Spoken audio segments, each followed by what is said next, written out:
துலாம் ராசி லக்னக்காரங்களுக்கு எப்படி இருக்குது? குரு பார்த்துட்ருக்காருங்க.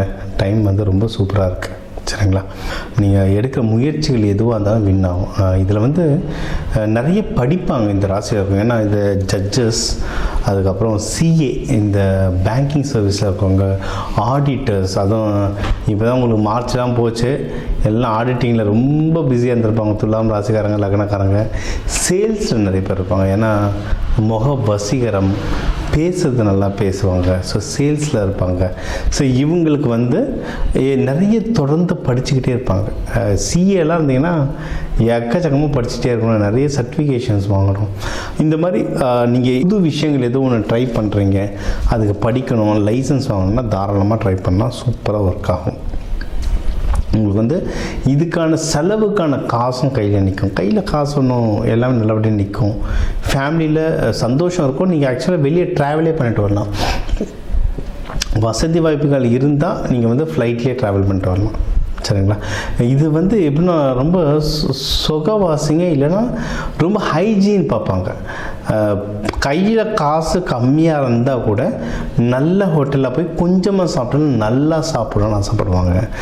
இவங்க வந்து எப்படின்னா ஒரு வண்டி வாங்கினாலும் புது வண்டியாக அழகாக ஒரு கிளாஸியாக வாங்கணும். வீடு கட்டுறது என்னென்னா இப்போ ஃபார் எக்ஸாம்பிள் ஒரு 25 லட்சத்தில் ஒரு சின்னதாக ஒன்று கட்ட போகிறீங்க, கிரவுண்டில் மட்டும் கட்ட போகிறீங்கன்னா இவங்க வந்து கூட 5 லட்சம் ஆனாலும் பரவாயில்ல, இன்னும் கொஞ்சம் அழகாக கட்டி கொடுத்துடுவாங்க. இந்த மாதிரி ரசனை உள்ளவங்க, நல்ல டேஸ்ட் இருக்கவங்க தான் இந்த துலாம் ராசிக்காரங்க. இப்போ வந்து அவங்களுக்கு இன்வெஸ்ட்மெண்ட்டுக்குலாம் டைம் ரொம்ப நல்லாயிருக்கு. நீங்கள் வீடு வாங்கிறதுக்கு, நகைகள் வாங்கிறதுக்கு ரொம்ப நல்லாயிருக்கு. ஸ்டாக் மார்க்கெட்டில் உங்களுக்கு அந்த பிராப்தம் இருக்கா, அதாவது பணம் போட்டால் வருமானத்தை பார்த்துக்கோங்க. ஏன்னா இப்போ அங்கங்கே வார் அது இதுன்னு இருக்குது. மார்க்கெட் எங்கே எப்படி போகணுன்னே தெரியாமல் எல்லாம் அப்படி பேந்த முடிச்சுட்டு இருக்காங்க. அப்படி ஓடிட்டு இருக்கு நிலமை. ஸோ ஸ்டாக் மார்க்கெட் மட்டும் கொஞ்சம் பார்த்து படுங்க. மற்றபடி ஸ்டாண்டர்டான இன்வெஸ்ட்மெண்ட் எதுவாக இருந்தாலும் அதில் நீங்கள் ஜெயிக்கிறதுக்கு வந்து அதிகமான வாய்ப்புகள் இருக்குது. நீங்கள் வந்து மெயினாக கல்யாணத்துக்கு ஏதாவது பார்க்குறீங்கன்னா கல்யாணம் நல்லபடியாக கைகூடும். யாராவது மகப்பேர் கட்ட முயற்சி பண்ணிங்கன்னா அது கண்டிப்பாக கைகூடும். என்னென்னா ஹெல்த்தை நல்லபடியாக பார்த்துக்கோங்க. ஹெல்த்து ரொம்ப முக்கியம். சரிங்களா? முக்கியமாக இந்த துலாம் ராசியில் அப்படின்னா இந்த யூரினரி இன்ஃபெக்ஷன், சுகர் வர்றது, இந்த பால் உறுப்பு சைடு ஏதாவது இன்ஃபெக்ஷன்ஸ் வர்றது, இந்த மாதிரி இருக்கும். அது எல்லாருக்குமே கிடையாது. அந்த ராசிகள் பொறுத்து அந்த காலபுருஷ தத்துவப்படி பார்க்கும்போது இவங்களுக்கு இதெல்லாம் காட்டும். நீங்கள் உடம்பை ஒழுங்காக வச்சுட்டிங்கன்னா யாருக்கும் எந்த பிரச்சனையும் வரப்போகிறது கிடையாது. சரிங்களா? இதை நீங்கள் பார்த்துக்கோங்க. அப்படி இருந்ததுன்னா அந்தந்த டாக்டரை பார்க்கலாம். இல்லை ஆல்டர்னேட் தெரப்பிஸ் இருக்குது, நம்மளது ஃப்ளவர் மெடிசன்ஸ் இருக்குது, சித்தா இருக்குது. பார்த்துட்டு உடம்பை ரெடி பண்ணிட்டோன்னா சூப்பர். ஸோ உடம்பை மட்டும் கொஞ்சம் நல்லா பார்த்துக்கோங்க. அடுத்து வந்து பிஸ்னஸ் அதே மாதிரி தான். நீங்கள் பண்ணுற பிஸ்னஸ் நல்லா வளரும். சரிங்களா? பிஸ்னஸ் ஏன்னா இதில் நிறைய பேர் இந்த பால் சம்மந்தமாக சில பிஸ்னஸ் பண்ணுவாங்க. அப்படி இல்லைன்னா ஃபினான்ஸ் சம்மந்தமாக பிஸ்னஸ் பண்ணலாம். துணிகள், அப்பேரல்ஸ் சம்மந்தமாக அப்படின்ற பிஸ்னஸ் பண்ணலாம். பிஸ்னஸ் நல்லா வளரும். ப்ராஃபிட்டில் கொஞ்சம் ஜாகிரதையாக இருங்க. தேவையில்லாத குழப்பங்கள் வரும். இப்போ கேதுலாம் இருக்கிறதுனால தேவையில்லாத குழப்பங்கள் வரும். நீங்கள் என்ன பெஸ்ட்டு என்ன பண்ணணும் அப்படின்னா, ஒரு பிஸ்னஸ் ஆர்டர் எடுக்கிறீங்கன்னா முன்னாடியே கிரெடிட் மாதிரி வாங்கி வச்சுக்கணும்.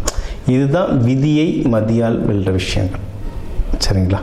நீங்கள் வந்து முன்னாடியே ஒரு கிரெடிட் மாதிரி வாங்கி வச்சுக்கிட்டிங்கன்னா பெருசாக நஷ்டம் வராமல் தப்பிச்சுக்கலாம். காசு வந்துச்சுன்னா சூப்பர், வரலைன்னா நஷ்டம் வராமல் தப்பிச்சுக்கலாம். இது ஒரு பெஸ்ட்டான சொல்யூஷன். இதுதான் ப்ராக்டிக்கலாக நடக்கிற பரிகாரங்கள். இதை தாண்டினா குருமார்கள் வழிபாடு ரொம்ப நல்லது. ஏன்னா இது சித்திரை மாதம் சித்ரா பௌர்ணமிலாம் குருமார்கள் வழிபாடு பண்ணுறது ரொம்ப நல்லது. நீங்கள் வந்து மீனாட்சி சுந்தரேஸ்வர் திருக்கல்யாணம் பார்க்கறது நல்லது. இந்த சித்திரையில் வர முக்கியமான வழிபாடுகள்லாம் தாராளமாக பண்ணுங்கள். அம்பாள் வழிபாடோ, லக்ஷ்மி வழிபாடோ, அதுவும் நீங்கள் சுவாதி நட்சத்திரமெல்லாம் இருந்தீங்கன்னா லக்ஷ்மி நரசிம்மர் வழிபாடு சூப்பராக இருக்கும். இதெல்லாம் வந்து நார்மலாக நம்ம சொல்கிற வழிபாடுகள் வந்து வெள்ளிக்கிழமை சுக்கிர ஹோரைகளில் போய் செஞ்சிங்கன்னா ரொம்ப நல்லது. சாமிக்கு வந்து இந்த பால் சம்பந்தமான நைவேத்தியங்கள் வைங்க. பால் சம்மந்தமான நைவேத்தியங்கள், வர மக்களுக்கும் அன்னதானம் வந்து பால் சம்மந்தமான அன்னதானங்கள்லாம் கொடுக்கக்கூடாது. இன்னும் வாழ்க்கையில் வந்து உங்களுக்கு சுபிக்ஷம் வந்து இன்னும் ரொம்ப நல்லாவே ஜாஸ்தியாக வளர்ந்துக்கிட்டே வருவாங்க. சரிங்களா? ஸோ நம்ம சொன்னது என்னென்னா, எல்லா பர்சனல் விஷயங்கள், பணம் கையில் தங்கிறது, இன்வெஸ்ட்மெண்ட், பிஸ்னஸ் க்ரோத் எல்லாமே ரொம்ப சூப்பராக இருக்குது. சரிங்களா? உங்களுக்கு தூக்கம் மட்டும் டிஸ்டர்ப் ஆச்சுன்னா சனிக்கிழமை நல்ல எண்ணெய் தேய்ச்சி குளிங்க. இல்லைன்னா தினம் தூங்கும்போது பாதத்தில் நல்லெண்ணெய் லைட்டாக தடவிட்டு, இல்லை முட்டிக்கீழே நல்லெண்ணெய் தடவிட்டு தூங்குங்க. தூக்கம்லாம் ரொம்ப நல்லாவே வரும். இந்த சித்திரை மாதம் உங்களுக்கு ஒரு அற்புதமான மாதமாக அமையும்.